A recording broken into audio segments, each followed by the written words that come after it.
New York शहर अपनी पूरी जिंदगी के साथ चल रहा था। अचानक आसमान फटने लगता है। आग में लिपटे बड़े बड़े टुकड़े जमीन की तरफ गिर रहे होते हैं। धमाके, शीशे टूटने रहे होते हैं। फिर एक अजीब धाती चीख पूरे शहर में गूंजती है और वो मखलूक, वो अंधेरे जैसे तेज जानवर आसमान से गिरते हैं और जमीन पर आते ही लोगों को चीर फाड़ देते हैं। लंबे पंजे, नोकीले कान आवाज की तरफ भागता हुआ। लेकिन वो साम पर छलांग लगाता इससे पहले एक हाथ इसे झटके से एक अंधेरी गिल्ली में खींच लेता है। मरना है क्या? एक दबे हुए, गुस्से भरे लहजे में आवाज आती है। एरिक, जिसने इसे बचा लिया था, साम के मुंह पर हाथ रखकर कहता है, खामोश रहो वरना हम दोनों मर जाएंगे। कुरीचर के कदमों की आवाजें गिल्ली में गूंजती हैं। इसके पंजे जमीन पर रगड़ खाते हैं। वो सूंघता है, तलाश करता है। साम सांस रोकती है। एरिक भी आंखें बंद कर लेता है। चंद लम्हों के बाद वो वहां से गुजर जाता है। साम गहरी सांस छोड़ती है। एरिक, तुमने चीख क्यों मारी? मरने का शौक है क्या? साम, मुझे फर्क नहीं पड़ता। मैं हासपस में हूं। आखिरी दिन चल रहे हैं। एरिक इसे हैरत, हमदर्दी और खामोशी के साथ देखता रहता है।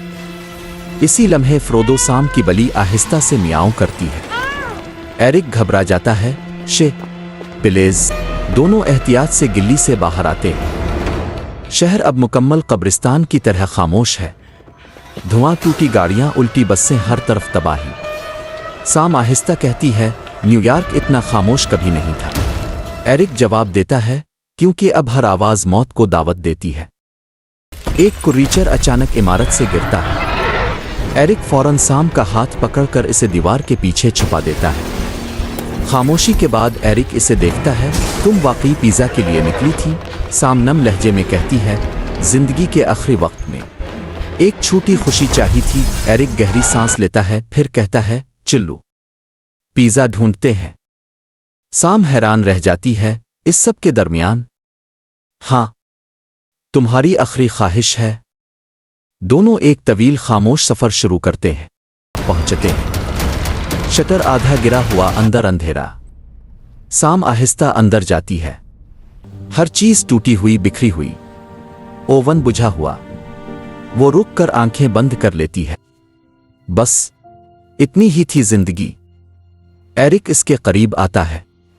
नहीं, अभी भी तुम अहम हो। बाहर से मखलूक की आवाजें बढ़ने लगती हैं। एरिक परेशान होकर कहता है, साम, चिल्लू, हम निकल सकते हैं। ईसाम इसका हाथ थाम लेती है। नहीं, तुम जाओ। तुम जिंदा रहने के लायक हो और मेरी खातिर जीना। दरवाजे पर कुरीचर का साया उभरता है। एरिक की आवाज टूटती है, साम, प्लीज। साम हल्की सी पर सुकून मुस्कुराहट देती है, खुदा हाफिज। वो बाहर कदम रखती है और जानबूझकर एक धात की ट्रे गिरा देती है। बुलंद आवाज गूंजती है और क्रीचर्स जुनूनियों की किस्म। शुक्रिया। साम। कैमरा ऊपर उठता है।